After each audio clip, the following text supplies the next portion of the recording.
The story of the No Time to Die, 2021. A young Madeleine Swann witnesses the murder of her mother by Lucifer Safand, whose family was assassinated by Swann's father Mr. White under orders from Ernst Stavro Blofeld.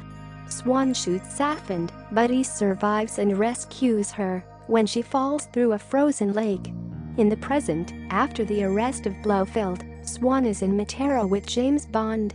She asks Bond to visit the grave of his ex-lover Vesperland, where he narrowly survives an explosion orchestrated by Spectre operatives, led by Primo, a mercenary with the bionic eye. Bond evades further assassination attempts and escapes with Swann, but he believes that Swann betrayed him, so he forces her to board a train out of Matera, ending their relationship. 5 years later, Spectre agents kidnap MI6 scientist Baldo Obruchev and steal Project Heracles, a secret weapon developed under M's oversight that consists of nanobits which spread through skin contact to execute targets based on DNA. Bond, retired in Jamaica, is contacted by CIA ally Felix Leiter and Leiter's State Department colleague Logan Ash, who ask for Bond's help extracting Obruchev from a Spectre party in Cuba. Bond initially declines the request, but later accepts after Naomie, the new 007, warns him not to interfere with her extraction of Obruchev and puts him in contact with M, who refuses to answer his questions about Heracles. Bond infiltrates the Spectre party alongside Paloma, an agent assisting Leiter. Blofeld oversees the party from Belmarsh through Primo's bionic eye. He disperses of Heracles' aerosol to kill Bond, but Obruchev covertly reprogrammed the nanobits under orders from Safand to kill the Spectre members instead. With Paloma's help, Bond foils Naomie's extraction of Obruchev and takes him to Ash and Leiter, who have hidden on a secluded trawler.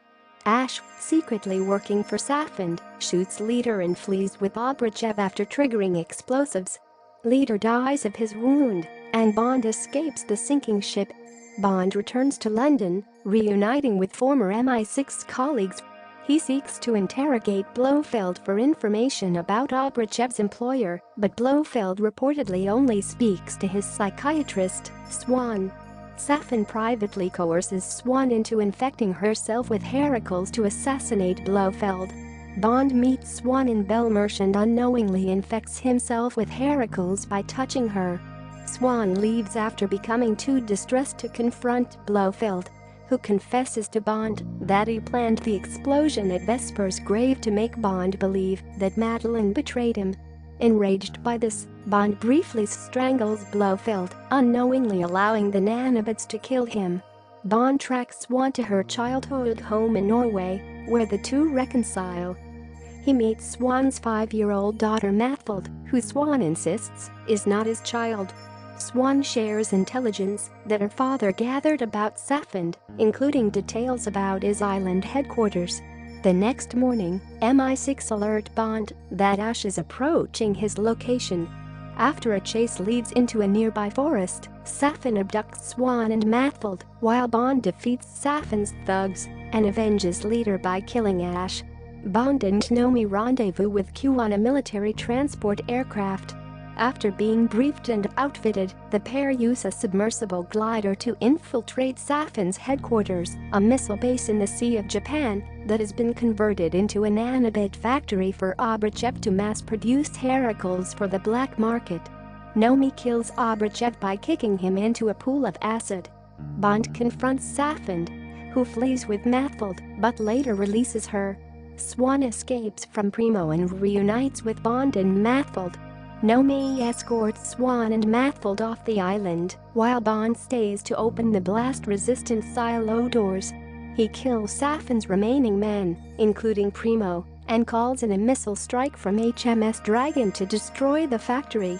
As Bond leaves the facility, he sees the silo doors closing and rushes back inside. Safand ambushes Bond by shooting him and infecting him with the vial of Heracles programmed to kill Swann and Mathilde. Accepting his fate, Bond shoots Safand dead, reopens the silo doors, climbs to the roof of the facility, and contacts Swann by radio. to say goodbye and express his love for her and Mathilde. Swan confirms that Mathilde is Bond's daughter. Bond watches the Dragon's missiles hit the island, destroying the factory and killing him. At MI6, M, Moneypenny, Naomie, Q, and Bill Tanner a drink to Bond's memory. As Swan drives Mathilde to Matera, she tells her a story about a man named James Bond,